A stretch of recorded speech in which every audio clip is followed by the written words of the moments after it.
Bonjour, c'est Dites-le avec des mots et c'est le 8e numéro. Un mot facile, un difficile, un concret, un abstrait et un nom propre à deviner en quelques secondes. Top départ. Pour les baby boomers plus spécialement, c'est un objet apparu en France en 1958 et tressé à l'aide de tuyaux en plastique souple. On obtient ainsi des boudins colorés, carrés ou polygonaux, droits ou torsadés, qui peuvent être utilisés comme bracelets ou porte-clés. Il connaîtra un important regain de popularité dans les années 80. En 1959, Sacha Distel reprendra en français une chanson de Peggy Lee, Apples, Peaches and Cherries, pommes, pêches et cerises, dont le scat, c'est-à-dire des onomatopées qui improvisent un rythme, sont Shooby-Dooby-Doo, qui deviendra chez nous Scooby-Dooby-Doo, le Scooby-Doo. Attention, un mot réflexe pour suivre, en lien direct d'ailleurs avec la première définition. C'est un anneau qui sert à réunir plusieurs clés.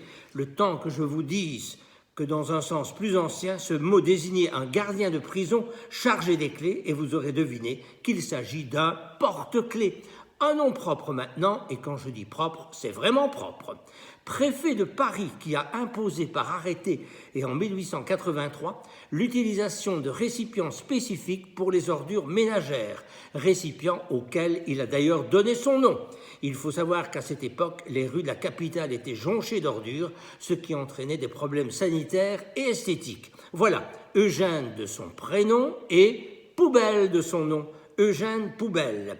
Vous n'y échapperez pas, voici le mot difficile, ou plutôt une expression peu courante, mais bien connue des œnologues. C'est le volume d'alcool des spiritueux et des vins qui s'évaporent naturellement lors de leur vieillissement en fût. Selon une légende locale de Cognac, un curé qui ne pouvait pas expliquer à son évêque pourquoi le niveau d'un fût avait baissé inexplicablement aurait attribué cette perte aux anges, d'où l'expression « la part de l'ange ». Voilà, un ange passe et au passage il siphonne. Plus sérieusement, un mot abstrait pour terminer. Disposition à pardonner généreusement, bonté et indulgence sont les synonymes les plus courants. Cette bienveillance vient d'un mot latin qui signifie douceur, mais dès maintenant, je sais que même si vous n'avez pas trouvé la bonne réponse, je vous pardonne. L'expression généralement consacrée est « faire preuve d'une grande mansuétude » en latin « mansuetudo ». On en reste là pour cette semaine et on se retrouve bientôt pour un nouveau numéro de Dites-le avec des mots.